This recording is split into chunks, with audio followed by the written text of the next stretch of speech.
আলামিন মানব জাতি বানিয়েছে এত সুন্দর করে, এত মহব্বত করে।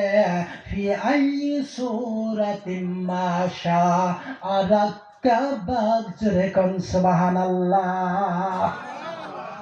লাকাদ খলাকনা সুম্মা সাওয়ারনাকুম, লম্বা আয়াত ছিল আমি বলতে পারছি না। সুম্মা সাওয়ারনাকুম, আল্লাহ রাব্বুল আলামিন কোরআনে পাকের মধ্যে জানিয়ে দিয়েছে এই মানুষের চেহারাটা আমি আল্লাহ রাব্বুল আলামিন নিজ হাতে বানিয়েছি। কোন সুবহানাল্লাহ। ফি আইয়ি সূরাতিন মা শাআ রাক্কাবাকা, মানুষ কি লক্ষ্য করে দেখে না? এত সুন্দর চেহারা আল্লাহ রাব্বুল আলামিন বানিয়ে দিয়েছে। চারটি জিনিস রেখে দিয়েছে, আটটা আছে ওখানে আমি বললাম না। আমার বন্ধুরা এইখানে থেকে আপনি লক্ষ্য করে দেখেন, দেখার জন্য আল্লাহ পাক একটা চোখ দিছে না নাই? একটা সীমা আছে। এই জায়গাটি আল্লাহ রাব্বুল আলামিন বানিয়েছে, তার নমুনা দেখেন। আপনাদের সামনে আজকে বয়ান করলো অন্ধ হাফিজে কোরআন, চোখ দিয়ে কিচ্ছু দেখতে পারে না, কথা ঠিক না ঠিক? করে নাই, বয়ান করে নাই। নাতে রাসূল এখানে পড়ছে কি পড়ছে না? আমার বন্ধুরা বাবারা, আল্লাহ রাব্বুল আলামিন বললেন মানুষ কি লক্ষ্য করে দেখে না?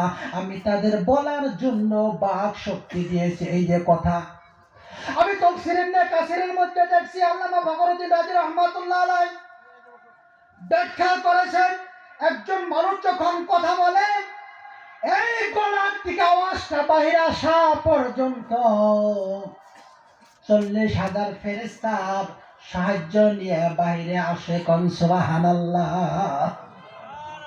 বলে হুজুর তা তো দেখা যায় না, এইটা দেখার বস্তু না, অনুভব করার বস্তু। জিজ্ঞাসা করেন মুফতি সাহেব রে, বুঝেন না এই কথাটা?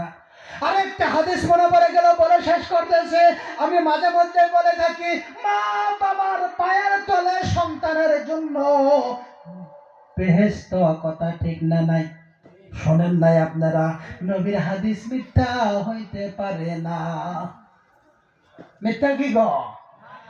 আপনি আমার চোখ দিয়ে লক্ষ্য করে দেখেন তোমার পায়ের তলায় কি জান্নাত দেখা যায়? আমি তো দেখি না। আমার বন্ধুরা বাবারা, চোখটা বন্ধ করে এখন বোঝা লাগবে। এই চোখটা আপনি বন্ধ করে দেন, আপনি তারপরেই বুঝবেন। এই চোখ দিয়ে দেখার পরে আপনি ওইখানে জুতায় দেখতে পারবেন, কথা ঠিক না ঠিক? যখন আপনি অন্তরে চোখ লাগাইবেন ওইখানে মার কাছে গেলে যেটা আপনার শান্তি উপভোগ করবেন, মার কাছে থেকে যেটা আপনি আদর উপভোগ করবেন, ওইটা পৃথিবীর আর কোনো জায়গায় পাওয়া যাবে না, কথা ঠিক না ঠিক? আপনাদের বক্তা ইনশাল্লাহ এসে গেছে, আমি আর লম্বা করবো না। যদি কোনো কথা মাঝে মধ্যে ছুট পড়েছে তো ইনশাল্লাহ আপনাদের ছেলে বলে আপনাদের গ্রামের একদম নিকটেরই